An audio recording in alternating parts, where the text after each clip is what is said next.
about the new iPhones. I don't know about that. You know you're buying a Samsung phone if you buy that. Mason, what do you think? I think you should get a Samsung. No, I'm not. I think you should. I think you should Android's do it, I like- think the Android's I just No, get it you're next gonna get year. all the new updates and oh, that's kind of weird. I just got a weird update. Have you all ever heard of the Iranian Revolution? No. What's that? I don't know. It just popped up on my phone. So, no one knows what it is? Well, then I say let's go back in time. Okay, let me see what I can find. Interesting. So it sounds like the Iranian Revolution refers to a collective set of events that occurred during Iran's overthrow of the Shah, and it seems like more specifically it took place in 1979. So a little while ago. I don't know.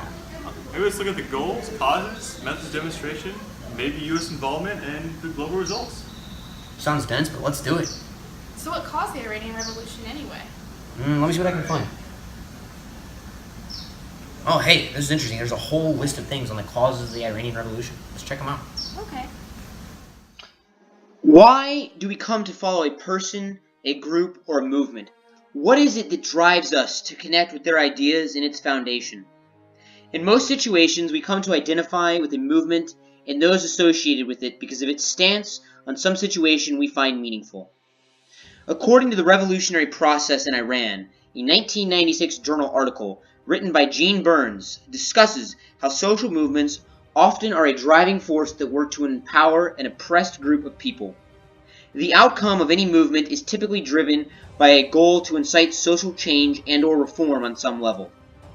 In the case of the late 1970s Iranian Revolution, it is blatantly evident that its people sought social reform of the social injustices, Western imperialism, and overall oppression forced upon them by their monarch leader, the Shah. Through analysis of the factors that triggered the Iranian Revolution, we will explore and define how and why social injustices, Western imperialism, and religion were the leading causes of the Iranian Revolution. According to Al Jazeera's 2009 documentary, Anatomy of a Revolution, poor treatment of societal classes and the oppression of human rights and its freedoms worked as a leading spark in the Iranian Revolution. Social injustices included that of land redistribution and tyranny as the leading rulership and control style. Redistribution of the people's land was initiated by the Shah as a way to give more land back to the government and people of wealth. Inflation occurred as the Shah attempted to put large amounts of money back into the economy seemingly overnight. This then resulted in poverty and displacement. His tyrannical rule is best identified by his arrests and executions of demonstrators and protesters that opposed him and his ideals. While social injustice played a major role in the Iranian Revolution, so did Western imperialism. In fact, according to the Iran Chamber, a site for education on Iran's history and culture, in their article Islamic Revolution of 1979, the involvement of the United States played a major role in the building of the wave of opposition that took hold of the nation. That being said, after aiding and removing the former leader of Iran, Khomeini, the United States further intervened with Iran's affairs by putting into power the Shah. As expected by the United States, the Shah implemented Western ideals that clashed with the religious beliefs of the Iranian people. In the upper left, you can see the Shah with Harry Truman. In the bottom right, you can see how the Iranian people felt about the Shah. Furthermore, the U.S. intervened by creating the Savak. The Savak was created for the Shah by the United States CIA. The force was used to hunt down and remove leaders of opposition. On the left is General Nasir, responsible for the death and brutal execution of many people like those you can see on the right. Although the United States played a large role in Iran during the late 1970s, it is also important to remember and note that religion was also a leading cause of the revolution. According to Black and Powell's 2009 BBC audiovisual presentation, The Iranian Revolution, religion played an important role in leading to and through the Iranian Revolution. Religion as a cause is best supported by the clerics' opposition to the implementation of Western culture and Khomeini's Islamic message that united the people of Iran. Here we can see pictures of Khomeini. Now, while there existed a group of people who embraced the Western ideals and implementations of the Shah, There was also a group of Islamic clerics and people who identified with the traditional beliefs and practices of Islam. The result of the two groups of people and their greatly differing ideals was the polarization of a country. As the Shah continued to push the boundaries of the Iranian people through his brutality and injustice, they began to further identify with Khomeini and his Islamic message. Khomeini was the original leader of Iran, and it was through his message of good faith that the people of Iran identified with him rather than the infamous Shah, and eventually sparked the revolution. While religion is an important aspect of the Iranian Revolution, it is important to remember it is not the only cause of it. It is through the social injustices like the redistribution of the people's land to the wealthy, Western imperialism, and the United States' creation of the Savak, and religion that caused the Iranian Revolution. Through the analysis of the factors that triggered the Iranian Revolution, we have explored and defined how and why social injustice, Western imperialism, and religion caused the Iranian Revolution. Remember, it's through social action that social movement begins, and through social movement comes social reform. It is the people who possess the power of change, not those who try to control the people's power. So there you guys have it. Those are the causes of the Iranian Revolution. Who the heck knows? Wow, that's interesting. That's pretty cool. So then, what was the purpose of it all? Yeah, well, Let me check it out. While scrolling through the popular website Goodreads.com, I came across a quote that I feel accurately describes the goals behind the Iranian Revolution. This quote is from Derek A. Bell, author of the 1992 novel Faces at the Bottom of the Well. It states, "Education leads to enlightenment. Enlightenment opens the way to empathy. Empathy foreshadows reform." Reform and the need to rule out corruption are goals that are present in almost every social movement that has occurred in our world. And these are the goals that were present in Iran that began the Iranian Revolution. The two main goals behind the Iranian Revolution can be traced back to two key figures of the Iranian Revolution, who are Mohammad Reza Shah Pahlavi and Ayatollah Khomeini. According to the Encyclopedia Britannica article published on December 15, 2016, titled Mohammad Reza Shah, he was born October 29, 1919 in Tehran, Iran, and rose to become the Shah of Iran in September of 1941 after replacing his father on the throne. He was known as a very controlling and corrupt leader and imposed strict laws on the land, and also was a very firm believer in pro-Western foreign policy, which therefore made him deeply unpopular amongst the Iranian people, as many people believed he was very corrupt in nature and antithetical to Islam.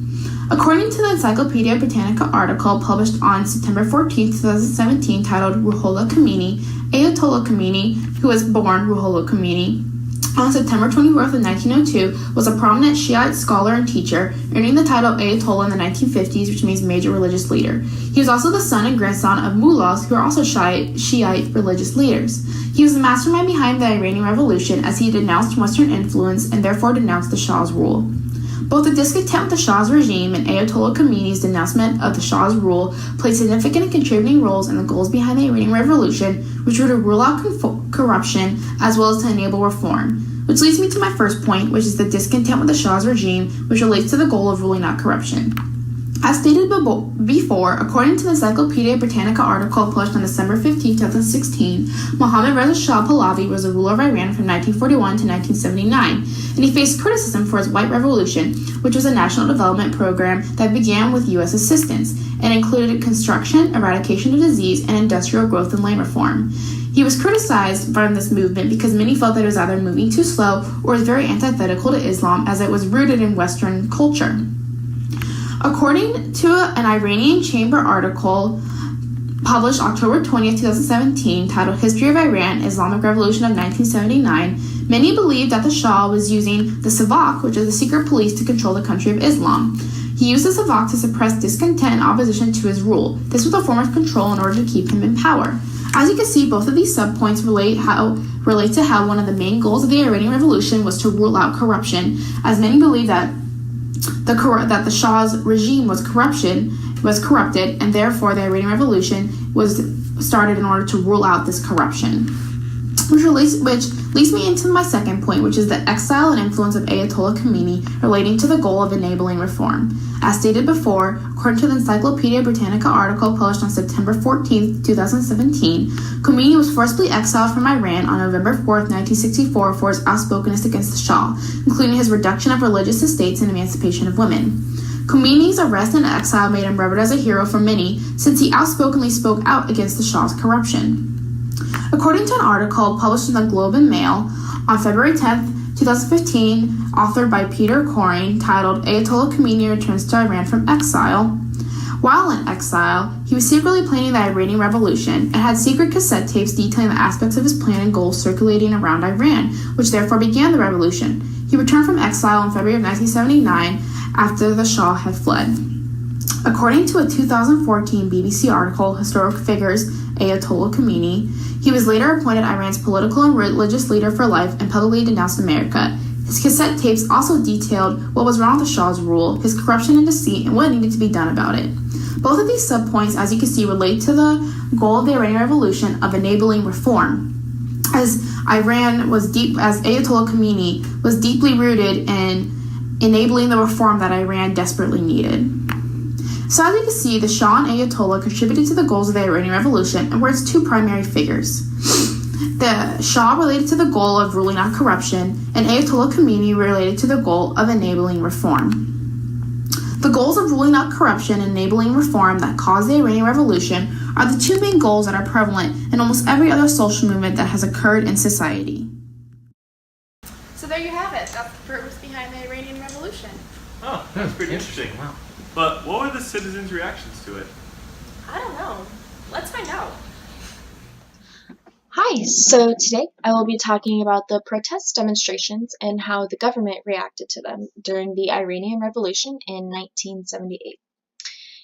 It really is incredible how the power of one man, Khomeini, was able to ignite such rage in people that started the protests and demonstrations that would change the history of Iran forever.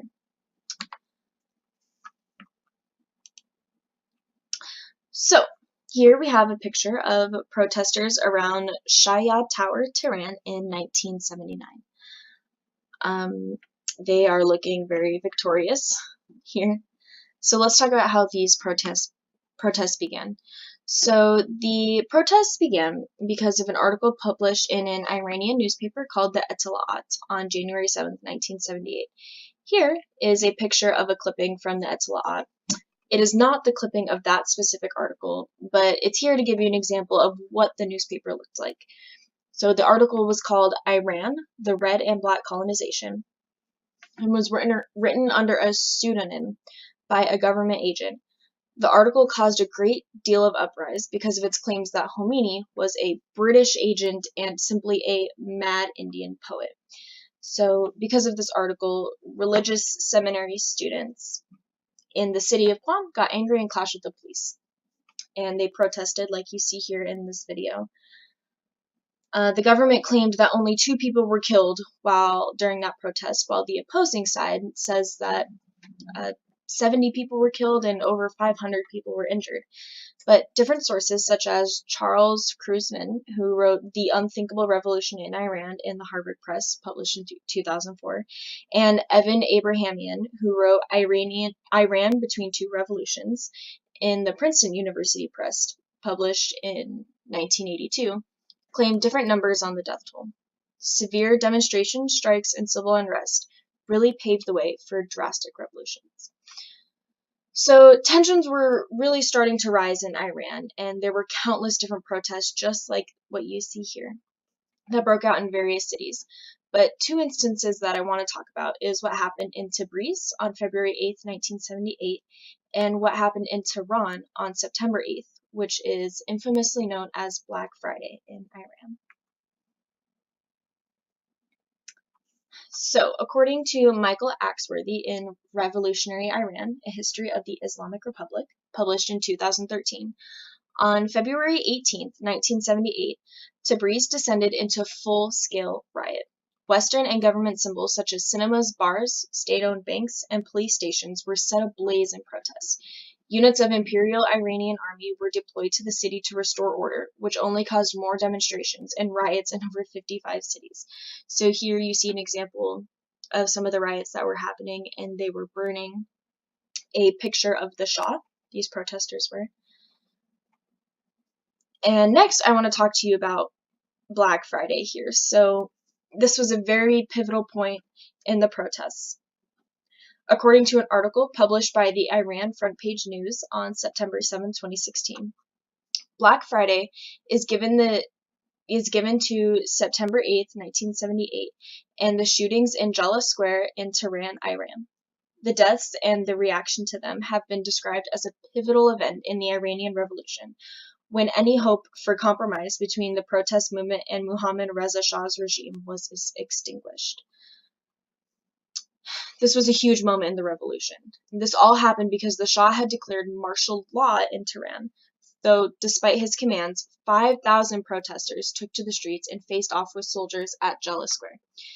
After firing warning shots failed to disperse the crowd, troops fired directly into the mob, killing 64 people. Here is a picture of some of the deceased protesters on Black Friday. The Shah, which is here, that picture, claimed to be horrified by the events that took place on Black Friday. As explained by Desmond Harney in The Priest and the King, an eyewitness account of the Islamic Revolution published in 1998, although martial law was still in effect, the government did not break up any more demonstrations or strikes, and instead tried negotiating with protest leaders. Going forward with that, protests took place without significant intervention from government officials. So here you see the results of the protests, and because of that Black Friday, Iranian soldiers started demonstrating in support of the people during the 1979 Islamic Revolution. Here are some of those soldiers who are demonstrating in support with the protesters. So those are the significant highlights of the demonstrations and the protests of the Iranian Revolution.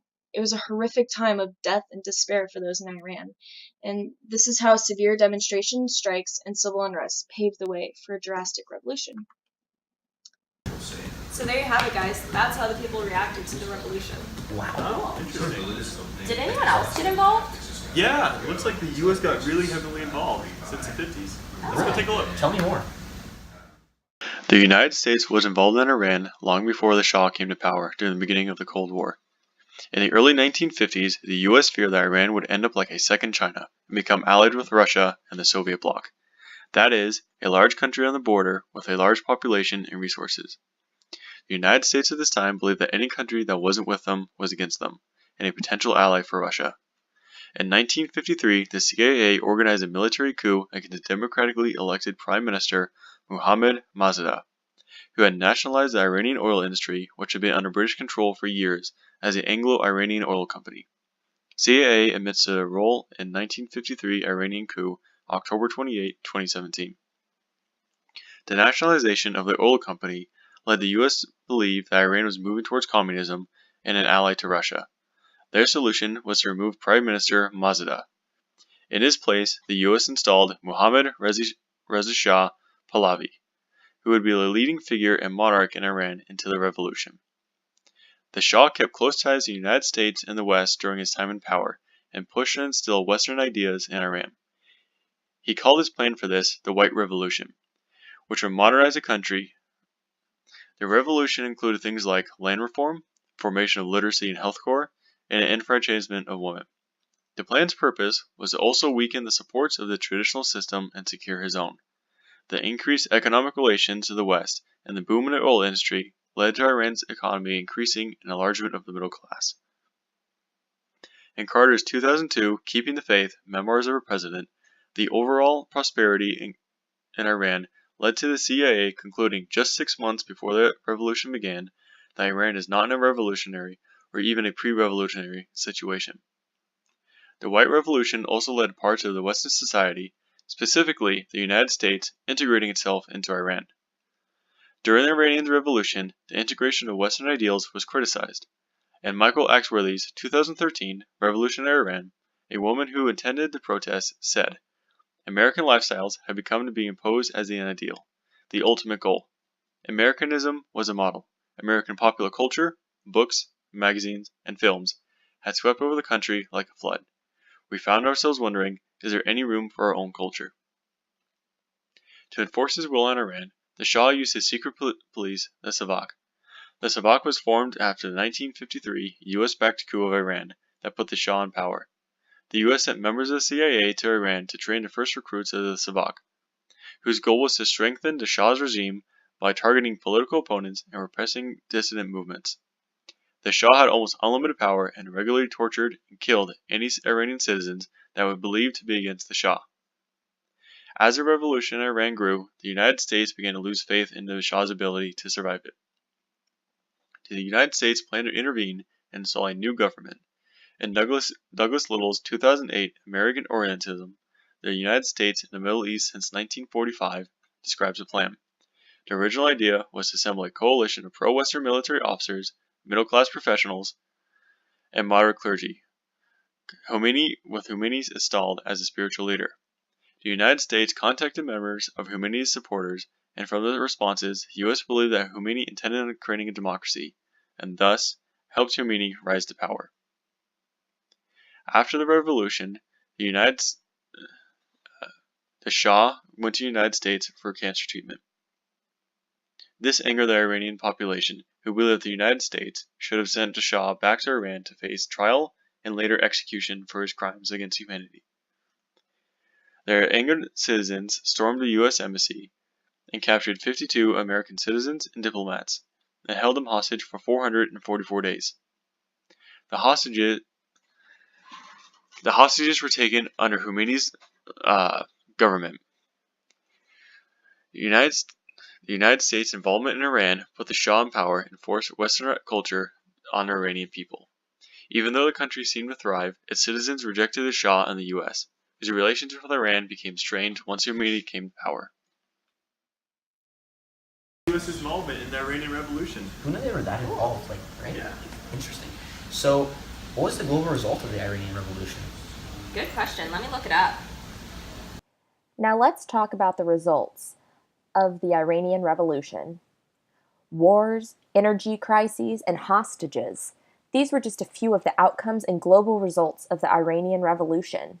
Let's take this step by step. Let's go over the start of the Iraq War, the 1979 energy crisis, and the Iran hostage crisis. Let's start with the Iran-Iraq War. The Iraq-Iran War was motivated and sparked by fears from the Iranian Revolution in 1979. The online article by Britannica titled The Iraq-Iran War states that the war was that the Iranian Revolution was going to inspire a revolt or uprising from the Shiite majority of Iraq. The Iraq-Iran War was also brought on to fulfill Iraq's desire of becoming the dominant Persian Gulf state, thus effectively replacing Iran. Iraq was hoping to take advantage of the chaos happening in Iran due to the revolution by attacking without any sort of formal warning, but progress was limited. Even though Iraq made these limited advancements, all advancements that had been made by Iraq were quickly backtracked, as Iran regained virtually all of the territory it had lost by June of 1982. This led to Iran being on the offensive for the following 6 years. During this time, Iran and Iraq were also suffering from the energy crisis of 1979. The 1979 energy crisis, also known as the Second Oil Shock, was a result of decreased oil output due to the emergence of the Iranian Revolution. Even though the global oil supply only went down by about 4%, there was a widespread panic, which was the leading factor in driving the price much higher. According to the online article OPEC and Oil Price Fluctuation on Scribd.com, the price of crude oil was $39.50 per barrel, which was equivalent to doubling over the next year. And because of this, gas stations were filled with extremely long lines, just like they had been in the 1973 oil crisis. The clip you're watching on the screen is showing you the part of the Iran-Iraq War, the 1979 energy crisis, and even the Iran hostage crisis. After the outbreak of the Iran-Iraq War in 1980, the oil production in Iraq was severely cut, while the oil production in Iran nearly came to a complete stop. The United States, along with many other countries, were triggered into economic recessions. It wasn't until about the mid-1980s that the oil prices around the world were back to pre-energy crisis levels. Last but not least, there was the Iran hostage crisis. The Iran hostage crisis, which stands out as the longest hostage crisis in recorded history, was also a result of the Iranian Revolution.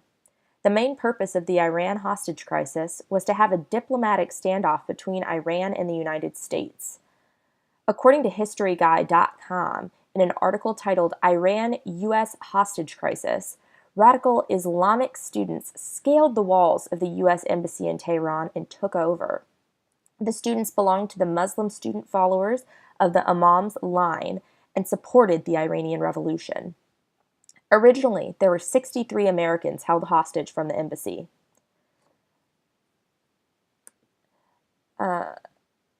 With 3 more U.S. citizens being taken prisoner at the Iranian Foreign Ministry for a total of 66 hostages.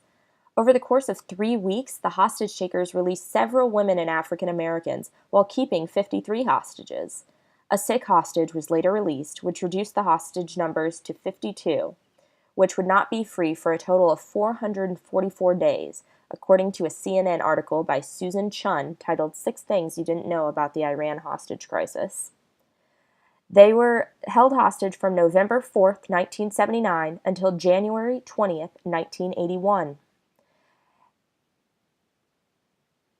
Many of the results from the Iranian Revolution were led by fear. Fear of further revolts or uprisings, fear of losing supplies of oil, or fears of those who supported the Iranian Revolution having the revolution continue much longer.